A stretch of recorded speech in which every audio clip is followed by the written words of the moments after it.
Doctor Khandakar Mobashwer Ahmed, শিশু রোগ বিশেষজ্ঞ, যুক্ত হয়েছেন আমাদের সাথে। অনেক ধন্যবাদ ডক্টর মোবাশ্বের আমাদের সাথে যুক্ত হয়েছেন। সর্দার জি ফরিদের মনে একটি প্রশ্ন আছে ওনার জি কাছে শুরুতেই। ডক্টর মোবাশ্বের, আপনি শিশু বিশেষজ্ঞ, আপনার কাছে একটা জিনিস মানে জানতে চাইবো, কারণ হলো সাধারণ মানুষ এই প্রশ্নটা বারবার উঠাচ্ছে। সেটি হলো, আপনি নিশ্চয়ই দেখছেন মিডিয়াতে রিপোর্ট হচ্ছে এইভাবে, হাম ও উপসর্গ নিয়ে আরও এতজনের মৃত্যু, এরকম আমরা নিউজ করছি। এর মানে হলো হাম এবং উপসর্গ, আসলে হাম কি না। প্রশ্নটা হলো যে হাম এবং উপসর্গ, তাহলে আমরা কি এই প্রশ্ন আপনাকে করতে পারি যে এই রোগটা আসলে কি, হাম না অন্য কিছু, সেটাই এখনো নির্ধারণ করা যায়নি, তাহলে চিকিৎসাটা কিভাবে হবে? নিজেও যখন মিডিয়াতে দেখতাম বা পত্রিকায় দেখতাম যে হাম এবং উপসর্গ, আমি নিজেও কনফিউজ হয়ে যেতাম। পরে যেটা বুঝলাম যে আপনার হামের যে জেনুইন ডেফিনিটিভ যে ডায়াগনস্টিক টেস্ট, এটা সাধারণত করা হয় না। এখন যেহেতু একটা ক্রাইসিস মোমেন্ট, এখন হামের টেস্টগুলি করে দেখা হচ্ছে, কারণ হাম যে রোগটা, এটা ক্লিনিক্যালি এত বেশি স্পষ্ট যে এটার ক্ষেত্রে অ্যাকচুয়ালি এই ব্লাড টেস্ট বা ডায়াগনস্টিক ল্যাব টেস্ট প্রয়োজন পড়তো না। এটা আমরা ক্লিনিক্যালি বুঝতে পারতাম, এবং ইভেন ডাক্তার ছাড়াও সাধারণ মানুষও অনেকে হাম চিনে ফেলে। কিন্তু এখন প্রমাণের জন্য আপনাকে টেস্ট করতে হবে। এখন প্রমাণ করতে গিয়ে আমাদের তো ল্যাবের ফ্যাসিলিটি এত বেশি নাই। সারা দেশে হাম ছড়িয়ে গেছে, কিন্তু আপনার স্ট্যান্ডার্ড ল্যাবের সংখ্যা তো সেই সংক্রমণের তুলনায় নগণ্য। যার ফলে আমরা যেগুলি ল্যাব টেস্ট দ্বারা কনফার্ম না, সেগুলোকে আমরা বলছি উপসর্গ, আর যেগুলি কনফার্ম সেগুলিকে আমরা হাম বলছি। অ্যাকচুয়ালি এই দুইটার মধ্যে আসলে খুবই মানে ডিফারেন্স খুবই সীমিত। আসলে হামের উপসর্গ নিয়ে যারা ভর্তি হচ্ছে, এগুলো অ্যাকচুয়ালি ক্লিনিক্যালি এদেরকে আমরা হামই বলছি। তাহলে চিকিৎসাটা কিভাবে আশা করি করছেন, যেহেতু আচ্ছা, আপনারা চিকিৎসা নিশ্চিত তো না যে হাম কিনা অনেক ব্যাপারে? আচ্ছা, এখানে এখানে আরেকটা বিষয়, চিকিৎসা তো হামের জন্য তো অ্যান্টিভাইরাল কোনো ট্রিটমেন্ট নাই, স্পেসিফিক হামের জন্য কোনো চিকিৎসা না। এখানে হচ্ছে যারা ভর্তি হচ্ছে তাদের কমপ্লিকেশন থাকলে সেই কমপ্লিকেশনের চিকিৎসা, এবং মোস্ট কমন কমপ্লিকেশন হচ্ছে নিউমোনিয়া। এবং নিউমোনিয়ার যে সকল নিউমোনিয়াতে যাদের অক্সিজেন সাপোর্ট লাগে, যাদের অ্যান্টিবায়োটিক লাগে, বা অন্যান্য নিউট্রিশনাল সাপোর্ট, আইভি ফ্লুইড, ওই যে সাপোর্ট গুলা, ওগুলা হাম নিয়ে মানে ডেফিনেটিভ হাম নিয়ে আসলে যে চিকিৎসা, উপসর্গ নিয়ে আসলে একই চিকিৎসা, চিকিৎসায় কোনো পার্থক্য নাই। এবং যেহেতু হামের সরাসরি কোনো চিকিৎসা নাই, আমরা চিকিৎসা করছি actually for complication, not for muses. আরেকটা বিষয়, সেটা হলো যে এই যে প্রতিদিন এর কোনো প্রশমন ঘটছে না, নির্দিষ্ট একটা অঙ্কে আমরা প্রতিদিন মৃত্যুর খবর পাচ্ছি, কখনো 19 জন, কখনো 17 জন, কখনো 10 জন, কখনো 13 জন। এটা কি শেষ হবে না, না চলতে থাকবে? এই আতঙ্ক তো সাধারণ মানুষের মধ্যে তৈরি হয়েছে। জি, আজকের নিউজটা আমিও দেখেছি যে আজকে সারা দেশে 10 জন নতুন বাচ্চা মারা গেছে হামে বা হামের উপসর্গ হোয়াট এভার। এখন যেটা হলো, এখানে আসলে আমাদের আশার বাণী আছে, এখানে আমরা হতাশ হওয়া যাবে না। কারণ কি, আমরা প্র্যাকটিক্যালি আমাদের হাসপাতালগুলিতে আমরা নিজেরা দেখছি যে আমাদের হামের যে আইসোলেশন ওয়ার্ড গুলা, ওখানে রোগীর সংখ্যা 50%-এর কমে নেমে এসেছে। এখন যে এই যে মারা যাচ্ছে, তাহলে স্বাভাবিকভাবে প্রশ্ন হচ্ছে, মারা তো যাচ্ছে সমান হারেই। এখানে এখন যারা মারা যাচ্ছে মোটা দাগে দুই ধরনের বাচ্চা, যারা মানে ভ্যাকসিন এখনো নেয়নি, অথবা ভ্যাকসিন নিয়েছে কিন্তু ভ্যাকসিনের উপসর্গ মানে ভ্যাকসিনের যে অ্যান্টিবডি, রোগ প্রতিরোধ ক্ষমতা, সেটা তৈরি হতে 2 থেকে 4 সপ্তাহ সময় লাগে। এখন আমি আজকে ভ্যাকসিন নিলাম, আগামী 1 মাসের মধ্যে কিন্তু আমি হামে আক্রান্ত হতে পারি। আমি মিন্স একটা বাচ্চা আমি মিল করছি। আর আরেকটা গ্রুপ হলো যে যারা মানে ভ্যাকসিন নেওয়ার আগেই আক্রান্ত হয়ে গেছে। এই দুইটা গ্রুপ ছাড়া এখন আর কেউ নতুন ভাবে আক্রান্ত হবে না, যেহেতু আমাদের ভ্যাকসিন কাভারেজ প্রায় 100% হয়ে গেছে। তবে হার্ম হতে পারে, কিন্তু what is the difference between a vaccinated and non vaccinated child, এটা আমরা যদি বুঝি তাহলে আমাদের আরেকটু সহজ হবে।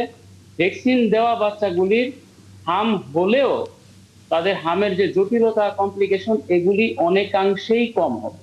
এবং যখন আমাদের ভ্যাকসিন কাভারেজ খুব ভালো ছিল, তখনও কিন্তু হার্ম যে হয়নি তা না।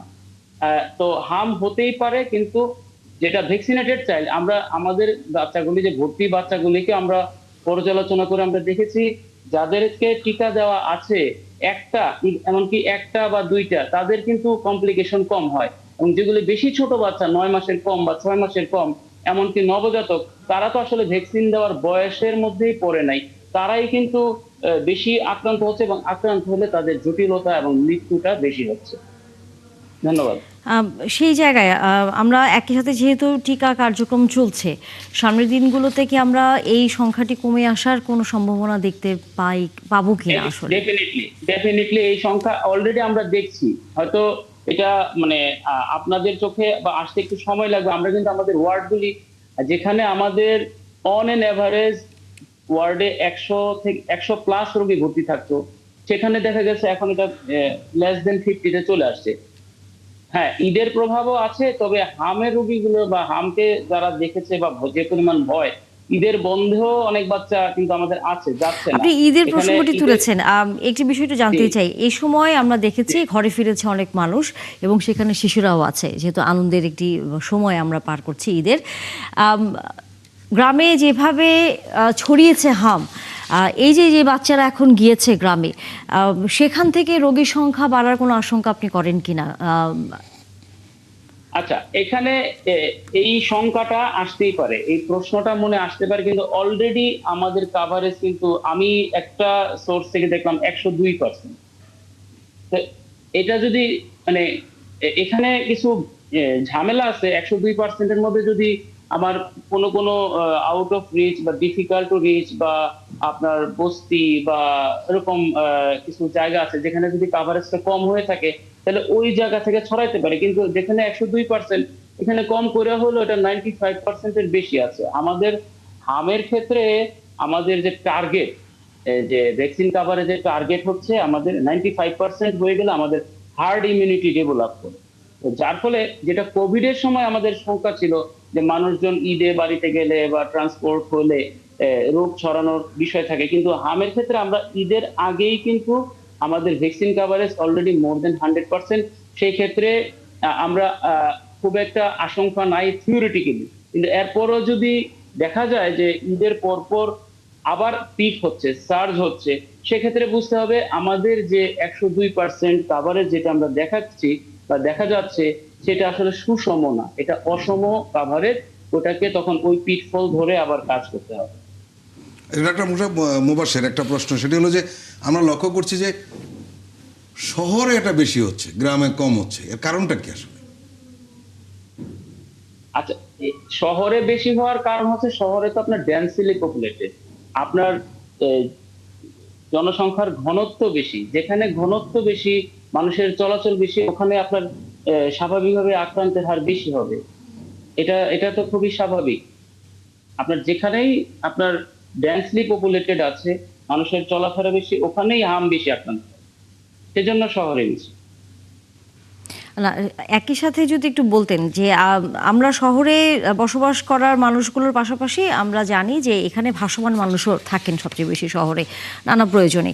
তারা যখন আবার নিজ এলাকায় ছড়িয়ে যান বা ফিরে যান, সেটা তখন কি কোনো উদ্বেগের জায়গা তৈরি করে কিনা, যে সেখান থেকে হামটি এই যে গ্রাম অঞ্চলেও যে ছড়িয়েছে, বিভিন্ন জেলা শহরে ছড়িয়েছে?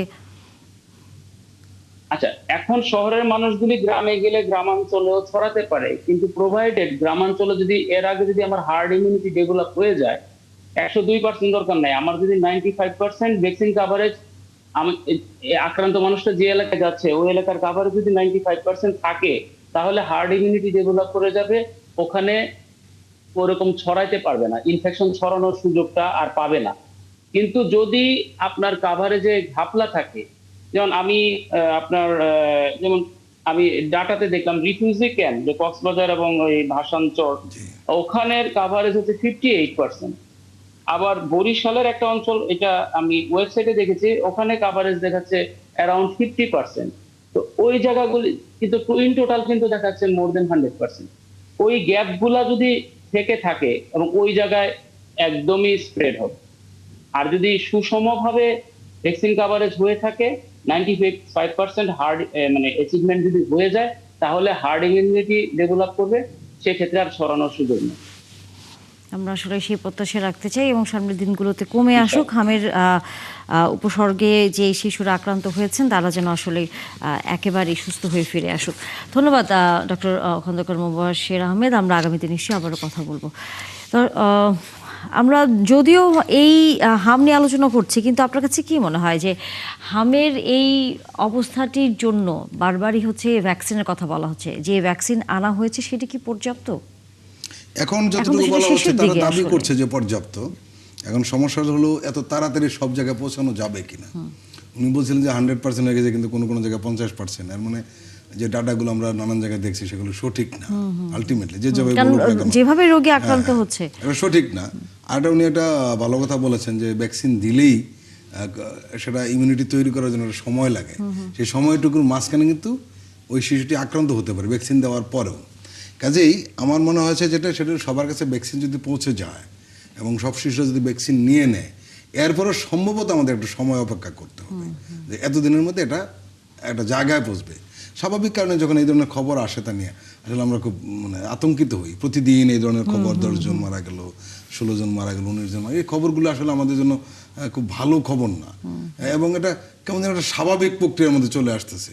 কিন্তু যাদের যায়, যে সন্তান হারাচ্ছে, যে পিতামাতা, তারা জানে এটা কী অবস্থা। এবং কিছু কিছু খুব অমানবিক কিছু ঘটনা ঘটছে, চিকিৎসা হচ্ছে না, নানান জায়গায় ঘুরে বেড়াচ্ছে।